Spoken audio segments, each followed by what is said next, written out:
Hi, Karen Curry Parker here with your weekly Human Design Evolution Report. This week promises to give us a challenge that has the potential to show us what's really worth doing and enduring. But before I dive into the highlights of the adventure ahead, let's do a quick review of where we're at with our nodes. The North and South nodes illuminate the plot outline, if you will, of the current cycle of evolution we're experiencing. The nodes tell us what we're working on and what we need to move forward into the next cycle of growth and expansion. The South node is currently transiting in the gate 26, the gate of integrity. The South node illuminates the work we need to focus on to lay the foundation for moving forward. The gate 26 tells us that to grow and evolve, we have to be in integrity with ourselves and with each other. There are 5 kinds of integrity. The first kind of integrity is called physical integrity. Physical integrity is experienced when our bodies are healthy and we feel physically vital. The second kind of integrity is called resource integrity, and this happens when we use our material resources, including money, in a sustainable way. The third kind of integrity is called identity integrity.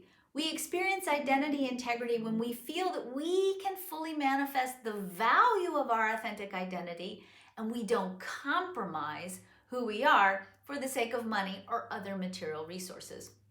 The fourth kind of integrity is called moral integrity, and this is the courage to do the right thing and to make sure that our actions are honest and aligned with higher principles and values.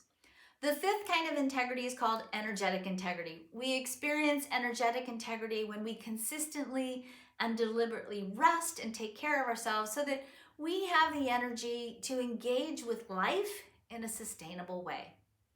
The North Node tells us what we're working towards.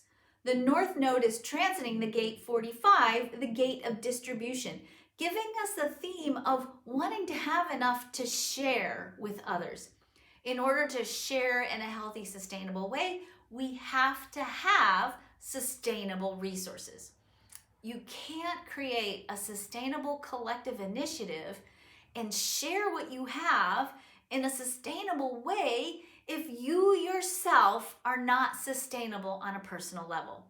If you're struggling with your own sustainability because you're burned out and you're experiencing depleted resources, or if you're struggling with being in integrity, you can't make sustainable choices.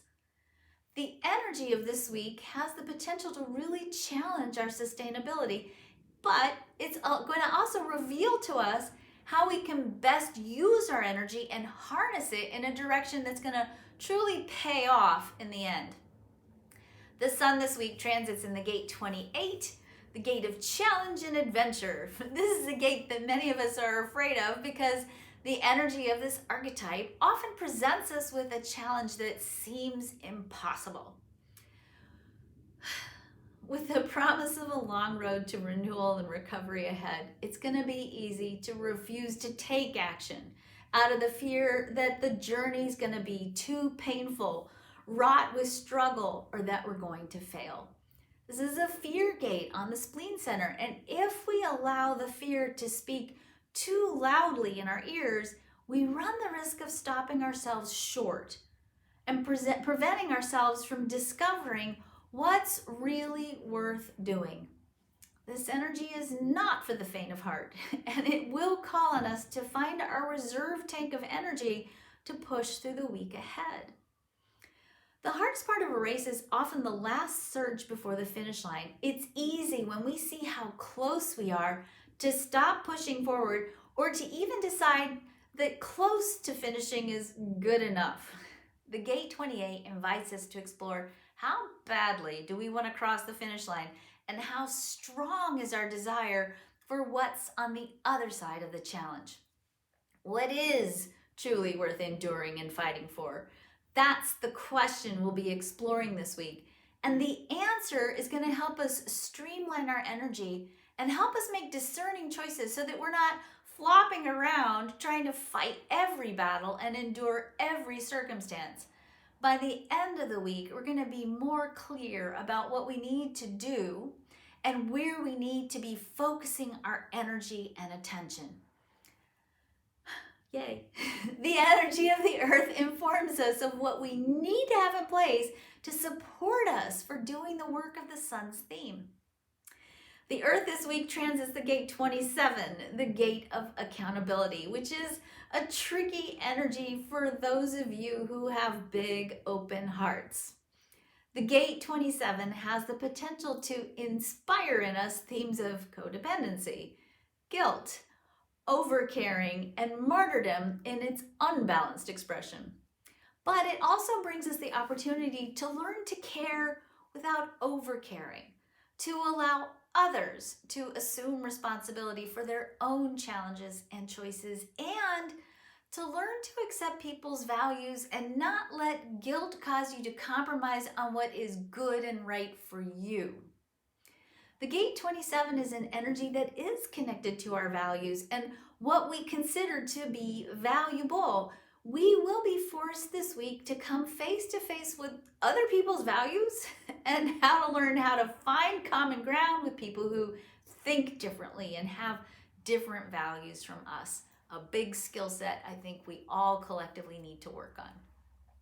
The gate 27 is also going to force us to have to explore, where do we want to put our energy and what or who are we truly responsible for?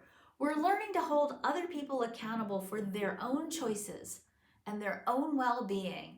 And if we're going to conserve our own energy and harness it in a direction that has the greatest impact and sustainability, then we need to learn to extricate ourselves from anything that is misaligned with our own values and misaligned with what we truly think is precious. I want to stress again that the theme of integrity and sustainability are the undercurrents for this week's energy. It's been a long year with lots of twists and turns in the plot line, and we still have a ways to go. And it's vital that we take the necessary steps to not only conserve our energy, but do your best to try to build it back up.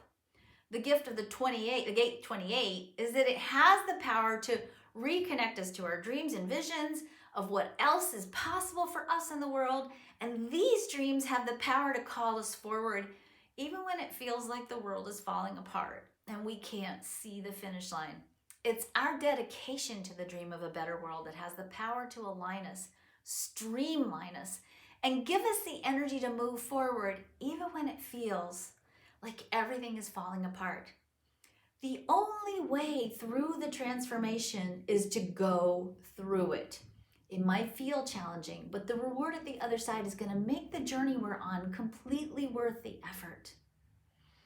Have a great week and take good care of yourself this week. And make sure you ask yourself, whose problem is it? And if it's not yours, don't take it on.